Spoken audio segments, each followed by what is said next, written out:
Assalamu alaikum wa rahmatullahi wa barakatuh.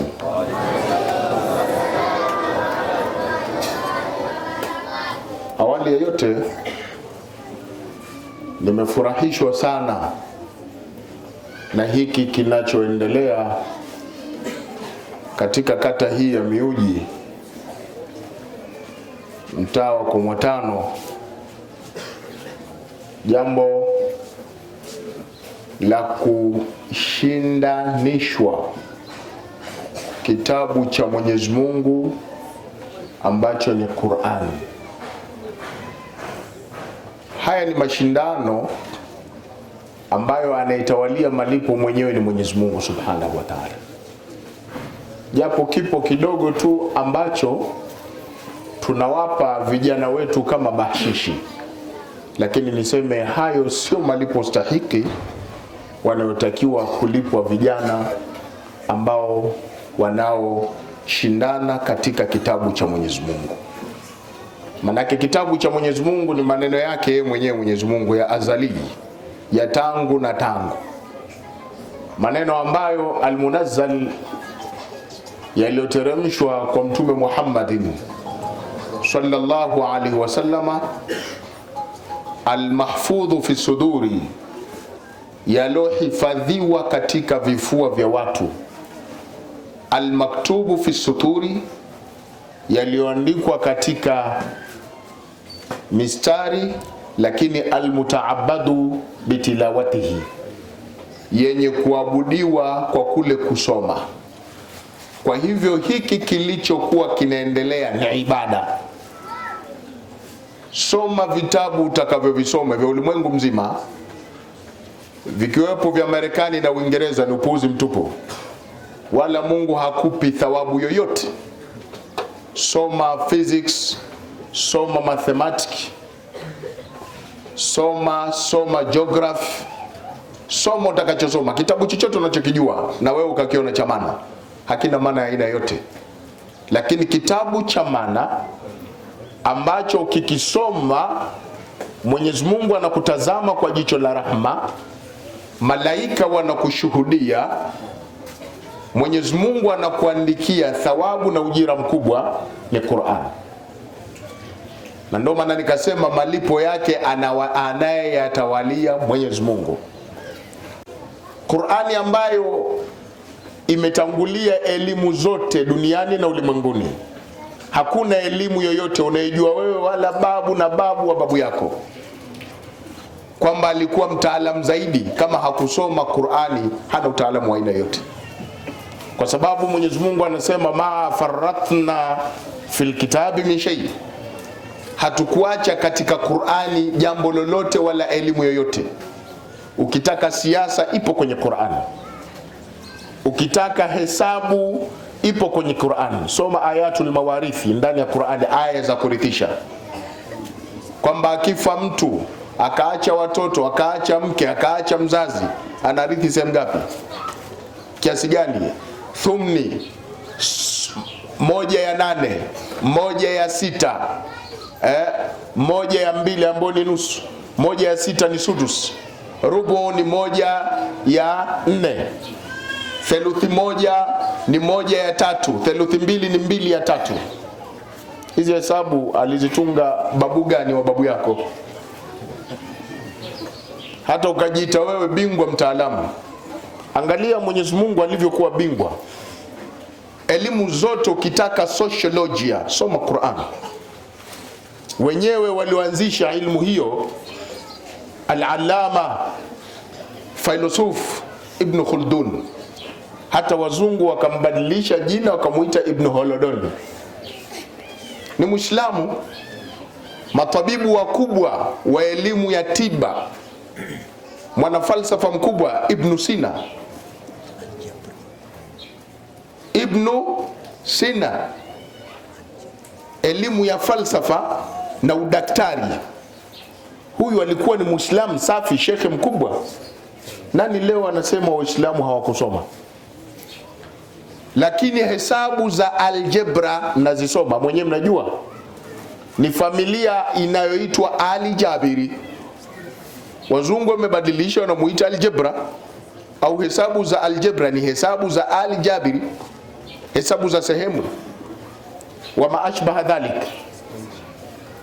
Kwa hivyo ahadi ya Mungu ni ile ile tu, ma faratna fil kitabi min shay, hatukuacha katika Qur'ani elimu ya aina yoyote, hata fizikia.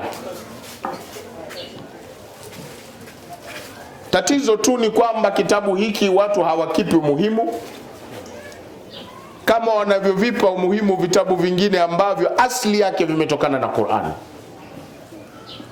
Kwa hivyo watu kushindanishwa Qur'an ni jambo la msingi, na ndo mashindano bora kuliko mashindano ya aina yoyote. Na kama kuna mashindano yanatakiwa yapelekewe udhamini na ufadhili mkubwa, basi ni mashindano ya Qur'an au mashindano ya hadithi za Mtume Muhammad. Lakini leo watu wanasongamana kupeleka katika mamisi, sijui mwana ulimwende, sijui soka, mipira, sijui wanenguaji, sijui jambo gani na jambo gani. Hawaelewi maskini.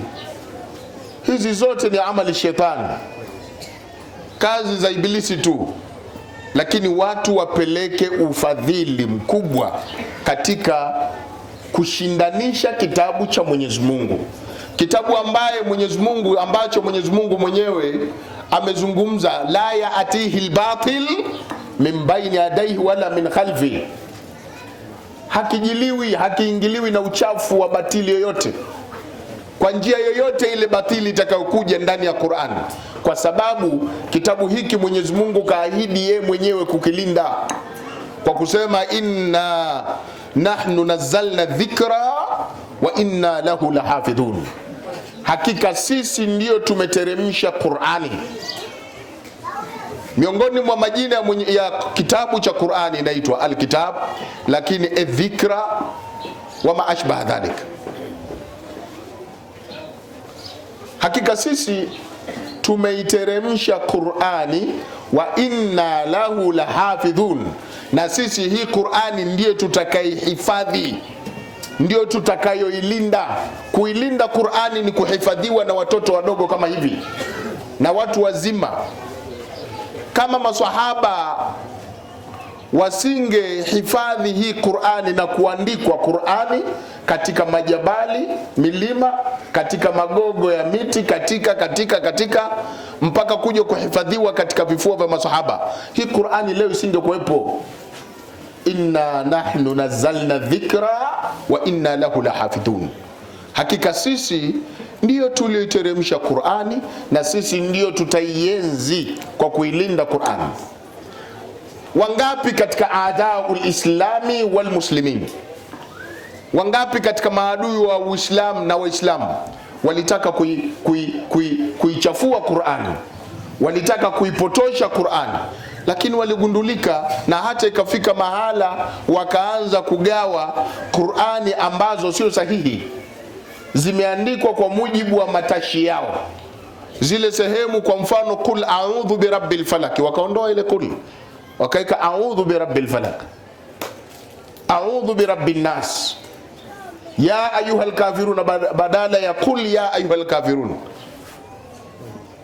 Lakini inna ad-dina 'inda Allah wa man yabtaghi ghaira al-islam dina, wakaondosha adatu istithna ile ghaira, wakasema wa man yabtaghi al-islam dina, yeyote mwenye kufuata dini ya Uislamu fala yukbala minhu, kwamba hatokubaliwa. Walitaka kuichafua Qur'an, lakini bahati nzuri Qur'ani hii sio ile ambayo ipo kwenye makaratasi tu. Qur'ani hii imehifadhiwa katika vifua vya watu, tofauti na vitabu vingine ambavyo vinakuja kuendeshewa wa hakadha. Kwa hiyo Qur'ani hii ni mahfudhu fi sudur, maktubu fi sudur, imeandikwa, imehifadhiwa katika vifua. Leo namkuta mtoto mdogo tu miaka 7, 6 na juzuu 10, miaka 12 kamaliza juzuu 30, zote ziko kichwani. Wote chizia Qur'ani utaweza wapi? Tayari Mwenyezi Mungu ameahidi kuienzi. Hivyo ndugu zangu walimu, msichoke katika hili. swala la kuendelea kuwalea watoto katika mazingira ya kitabu cha Mwenyezi Mungu kukijua, lakini kukisomesha, naamini mnasomesha kwa hali ngumu sana.